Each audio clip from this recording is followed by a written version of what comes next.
బీర్కూర్ మండల కేంద్రంలో గల మహాత్మా జ్యోతిబా ఫులే పాఠశాలలో పీడీఎస్యు నిర్మాత కామ్రేడ్ జార్జి రెడ్డి 54వ వర్ధంతి సందర్భంగా పీడీఎస్యుఎస్ ఆధ్వర్యంలో పూలమాలలు వేసి నివాళులర్పించడం జరిగింది. ఈ సందర్భంగా వర్ధంతిని ఉద్దేశించి పీడీఎస్యుఎస్ జిల్లా అధ్యక్షులు ఎన్ బాలరాజ్ మాట్లాడటం జరిగింది. ఈ కార్యక్రమంలో పీడీఎస్యుఎస్ నాయకులు గణేష్, సాయి కుమార్, శంకర్ సింగ్, నరేష్, సతీష్ మరియు విద్యార్థులు పాల్గొనడం జరిగింది.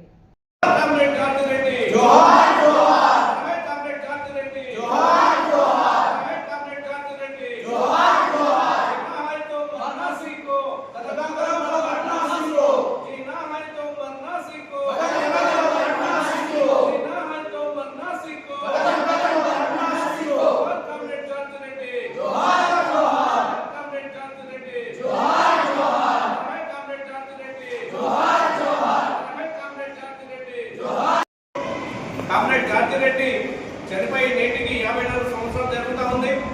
ఈ జార్జి రెడ్డి ఎవరంటే విద్యార్థుల సమస్యల కోసం నిరంతరం పోరాడినటువంటి వ్యక్తి.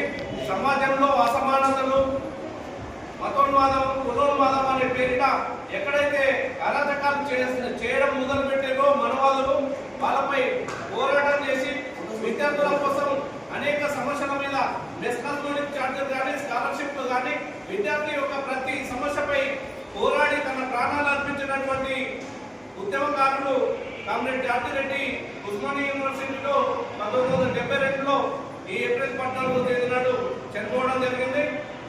ఆయన పోరాట పటిమని ముందుకు తీసుకెళ్తూ ఈ రోజు రాష్ట్రంలో, దేశంలో పీడీఎస్యు నిరంతరం విద్యార్థుల సమస్యలపైన అనేక కార్యక్రమాలని తలపిస్తూ అనేక సమస్యలపై పోరాడుతూ ఎప్పటికప్పుడు విద్యారంగ సమస్యలని పరిష్కరిస్తూ ఈ పీడీఎస్యు విద్యార్థుల సమస్యలపై ముందు భాగంలో కొట్లాటలో ముందు భాగంలో ఉన్నదనే విషయాన్ని తెలియజేస్తా ఉన్నాం. కామ్రేడ్ జార్జి రెడ్డి ఇచ్చినటువంటి స్ఫూర్తితోటి, కామ్రేడ్ జేసీఎస్ ప్రసాద్, పీడీఎస్ అమరవీరులందరి స్ఫూర్తితోటి నిరంతరం విద్యార్థి సమస్యలపై పీడీఎస్యు ఎప్పటికప్పుడు విద్యార్థి సమస్యలపై పోరాడుతుందనే విషయాన్ని స్పష్టం చేయడం జరుగుతూ ఉంది. మీరు కూడా విద్యార్థులారా మన సమస్యల కోసం అధ్యయనం, పోరాటం చదువుకోవాలా. మన చదువుల సమస్యల కోసం పోరాటం కూడా మనమే చేసుకోవాల్సినటువంటి సందర్భాలు కూడా ఎన్నో ఉంటాయి. కాబట్టి విద్యార్థులందరూ కూడా ఉద్యమాలకు ముందుండి పోరాడాలి, ఉద్యమాలకు రావాలని చెప్పేసి ఈ సందర్భంగా తెలియజేస్తూ మీరందరూ కూడా విద్యారంగ సమస్యలపై ఎప్పటికప్పుడు ఏం జరుగుతుంది, స్కాలర్షిప్ ఎందుకు రావట్లేదు, మెస్కాస్మోనిక్ ఛార్జీలు ఎందుకు పెరగట్లేదు అనేటటువంటి విషయం పైన మనం తినే అన్నము, మనం చదువుకునే చదువు ఇది మన హక్కు. మన తల్లిదండ్రులు, మన ప్రభుత్వాలకు కట్టే ట్యాక్సుల ద్వారానే మనం విద్యా సంస్థలు చదువుకోబోతూ ఉన్నాం. కాబట్టి ఇది మన భిక్ష కాదు, ప్రభుత్వాల భిక్ష కాదు, ఇది మన హక్కు.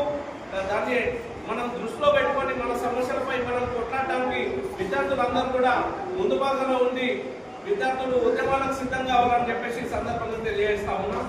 ఈరోజు జార్జి రెడ్డి 54వ వర్ధంతి సభకు మీరందరూ వచ్చినందుకు, అదేవిధంగా ప్రత్యేకంగా శంకర్ అన్న, సాయి కుమార్ అన్న, పవన్ సింగ్ అన్న కూడా వచ్చి ఈ కార్యక్రమంలో పాల్పంచుకొని ముందున్నందుకు పీడీఎస్ జిల్లా కమిటీ తరఫున విప్లవ అభినందనలు తెలియజేస్తూ ముగిస్తారు.